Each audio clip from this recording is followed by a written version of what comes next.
The use of feed-in tariffs has triggered the generation of important amounts of clean and renewable energy by a diverse set of stakeholders involving citizen-driven initiatives like energy cooperatives,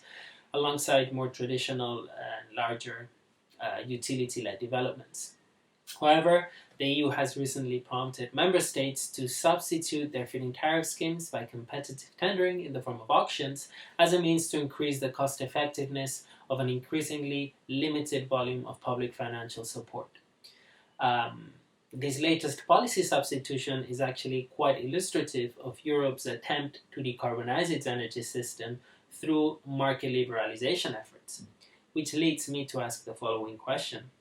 whether Europe's market-driven and competition-oriented low-carbon energy transition efforts are sufficient to foster a diverse set of stakeholders in ongoing energy decarbonization efforts through the generation of clean and renewable electricity. In attempting to address this question, the proposed research will actually trace the historical coevolution of renewable energy support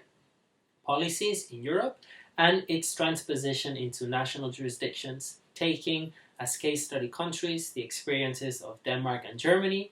precisely because of both countries' long-standing tradition on cooperative association.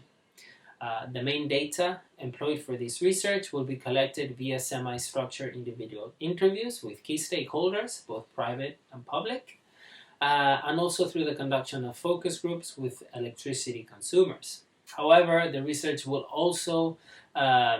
use secondary data sources like national statistical repositories, market reports, policy assessment reports, EU and national law.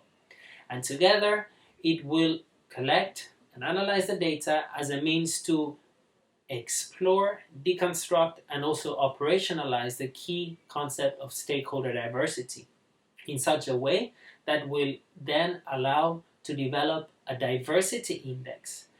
And with this index, it will be employed as a means to assess the ability of renewable energy support policies in their efforts to incentivize not only cost effectiveness or allocative efficiency, but in their ability to incentivize a more diverse set of stakeholders in ongoing energy decarbonization efforts through clean and renewable electricity generation.